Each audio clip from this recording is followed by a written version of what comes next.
कारण बंटी पाटलांनी चिमटा काढल्यामुळं थोडं त्या विषयावर मी बोलणार आहे. भगिनींना माहिती आहे आपल्याला अनेक निवडणुकामध्ये पक्ष जाहीरनामे करत असतात, जाहीरनाम्याची पूर्तता होत असते आणि आमच्या नेते मंडळीने मग राज्याचे आत्ताचे मुख्यमंत्री तत्कालीन मुख्यमंत्री एकनाथ शिंदे साहेब असतील, आत्ताचे देवेंद्र फडणवीस साहेब असतील, राज्याचे उपमुख्यमंत्री आमचे नेते अजितदादा पवार असतील, यांनी मुख्यमंत्री माझी लाडकी बहीण योजना आणली आणि दसरा आणि दिवाळीच्या मध्ये 1 महिन्याच्या आधी आणि नंतर 7,500 रुपये लेकीला आईला मिळाल्याबरोबर जी बाजारात गर्दी सुरू झाली, नवऱ्याकडे पैसेच मागायला बंद झाले आणि त्याचा किती फटका मोठा बसू शकला ते बंटी पाटलांना माहिती आहे. आम्ही आता आश्वासन दिलेलं आहे की आम्ही 2100 रुपये देणार आहोत. आता डिसेंबरचा हप्ता 1500चा आला का नाही? 1500चा हप्ता आलेला आहे.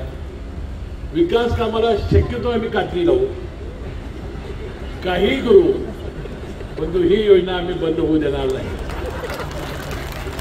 आणि विधानसभेच्या आता निवडणुका संपलेल्या आहेत, ग्रामपंचायतीच्या आता चालू आहेत किंवा स्थानिक स्वराज महानगरपालिका, नगरपालिका, जिल्हा परिषद, पंचायत समितीच्या आधी तुम्हाला 2100 रुपये आम्ही दिल्याशिवाय राहणार नाही की ज्यामुळे पुन्हा सगळ्या सत्ता माझ्या लाडक्या भगिनी आम्हाला युतीला देतील. त्यानंतर सगळी योजना 3 सिलेंडरची योजना आम्ही बंद करणार नाही. मुलींचं उच्च शिक्षण चालू राहील मोफत. महिलांना 50% एसटीमध्ये सवलत चालू आहे. माझ्या लाडक्या भावांना 7.5 हॉर्सपर्यंत वीज बिल आम्ही माफ केलेलं आहे. अशा अनेक कल्पना. आणि पुढच्या विधानसभेच्या आधी मग कर्जमाफी करायची आपल्याला 5 वर्षात करायची आहे ना. ते 5 वर्षाचा आमचा जो जाहीरनामा आहे 5 वर्षाचा जाहीरनामा आहे. ठीक आहे, विरोधात भाग सोडून त्यांनी विषय काढला म्हणून. आता आमची पहिलीच GR मध्ये अट होती की 2.5 लाख उत्पन्नाच्या वर असेल त्याला महिलेला मिळणार नाही. मग आम्ही केशरी आणि पिवळ्या कार्डाला, रेशन कार्डाला आम्ही अट काढून टाकली, सरसकट चालू केलं. मला तुम्हीच बघितलं सांगा की इन्कम टॅक्स आणि 4 टाकी एवढ्या 2 अटी आमच्या आल्या आहे. ते आम्ही तक्रार आणि तर आम्ही करणार आहोत. सगळं टाटा बिर्लाच्या घरात एका महिलेनं जर आता केला अर्ज तर तिला द्यायचं काय? तुम्ही सांगा, द्यायचं देऊया आपण. अडाणीच्या घरात एखाद्या बहिणीनं कुणी केला, करणार नाही, ते केलं तर द्यायचं काय? आणि ह्यातनं काय निघालं इकडे तिकडे थोडंफार तर आम्ही पैसे परत मागणार नाही. बाप माझ्या भगिनीला सगळ्या हे कळ काढलं पण मला वाटतं.